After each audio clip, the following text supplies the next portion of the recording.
Hello bachcho, let's read the question first. Okay, question say there are two bags, one of which contains three black and four white balls, while the other contains four black and three white balls. Okay, a die is thrown.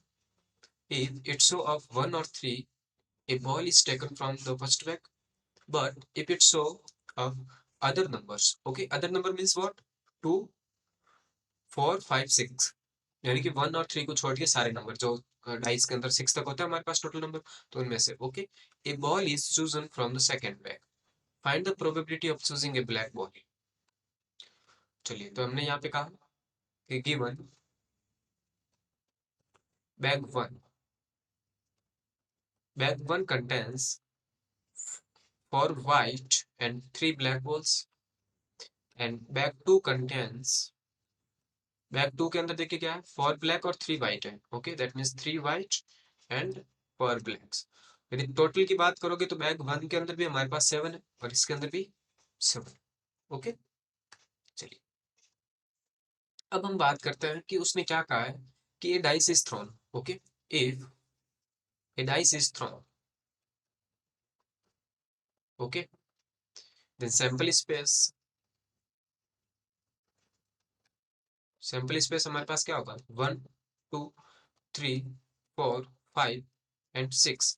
अब देखिए even हम कहते हैं कि event even हमारे पास है कि probability, यानी कि इवेंट इवन को हमने क्या कहा कि सेलेक्टिंग बैग वन को हम सेलेक्ट कर रहे हैं और ई टू हमने कह दिया कि बैग सेकंड को सेलेक्ट कर रहे हैं। ओके, देखो फर्स्ट बैग हम कब कब सेलेक्ट करेंगे वो दे रखा है उन्होंने कि जो 1 और 3 यदि एक बॉल पे आएगा, ठीक है, if if it show up, यानी कि डाइस को थ्रो कर रहे हैं और डाइस यदि 1 और 3 शो कर रहा है तब हम फर्स्ट बैग को चूज करेंगे ना।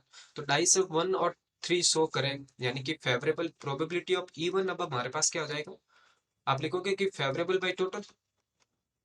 तो फेवरेबल कितना है, एक तो 1 हमारे पास आना चाहिए, 3 आना चाहिए, दैट मीन्स व्हाट, 2 केसेस हमारे पास फेवरेबल है आउट ऑफ 6, यानी कि 1/3।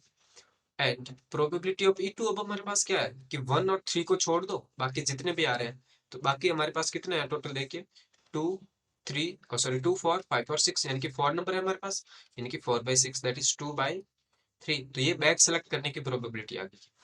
अब हम क्या करते हैं कि एक इवेंट लेते हैं, लेट ई डिनोट्स चूजिंग ब्लैक बॉल। देखो ये इवेंट हम क्यों ले रहे हैं, क्योंकि हमें इसी के लिए प्रोबेबिलिटी फाइंड करनी है। Okay, choosing a black ball, तो एक ब्लैक बॉल को हम चूज कर रहे हैं इवेंट ई से। तो अब हमने कहा कि वो ब्लैक बॉल है वो बैग फर्स्ट से आए और वो बैग जो बॉल है वो सेकंड बैग से आए, तो उसकी प्रोबेबिलिटी हमारे पास क्या होगी, that means what, probability of choosing black ball given that from bag one, वो हमारे पास क्या है, देखो बैग वन के अंदर टोटल बॉल्स कितनी है, 7, और ब्लैक कितनी है, 3, यानी कि 3/7। सिमिलरली आप बात करो कि ब्लैक बॉल चूज कर रहे हो सेकंड बैग से, तो सेकंड बैग के अंदर ब्लैक बॉल कितनी है, 4 ब्लैक बॉल है आउट ऑफ 7, यानी कि वो 4/7। ओके, अब हम बात करते हैं कि जो प्रोबेबिलिटी ऑफ ई है वो हमारे पास क्या होगा, probability of choosing black ball. तो ब्लैक बॉल चूज करना है, दैट मीन्स मुझे क्या करना पड़ेगा, फर्स्ट मुझे बैग को चूज करना पड़ेगा, उसके बाद उस बैग में ब्लैक बॉल आए उसकी प्रोबेबिलिटी क्या है वो भी हमें लिखनी पड़ेगी। तो हम क्या लिख रहे हैं यहाँ पे कि ये जो टोटल प्रोबेबिलिटी होगी हमारे पास वो किसके इक्वल हो जाएगी, फर्स्ट हम फर्स्ट बैग है वो फर्स्ट को चूज कर रहे हैं, देन उसके अंदर हमारे पास ब्लैक बॉल आए या ब्लैक बॉल चूज हो उसकी प्रोबेबिलिटी क्या है वो, यानी कि P, probability of E slash E one. फिर हम चाहे चूज करेंगे किसको, बैक सेकंड को, और उसके अंदर हमारे पास ब्लैक बॉल चूज करें उसकी प्रोबेबिलिटी क्या आएगी, उसको हमने मल्टीप्लाई किया। ठीक है, चलिए तो ब्लैक बैग इवन, यानी कि बैग फर्स्ट को चूज कर रहे हैं, यानी कि 1/3 प्रोबेबिलिटी है। ओके, सो 1/3 मल्टीप्लाई 3/7 प्लस यहाँ पे 2/3 multiply 4/7, that is what 3/21 plus 8/21, that is what 11/21। So probability of E, और आप लिख दीजिए probability of choosing black ball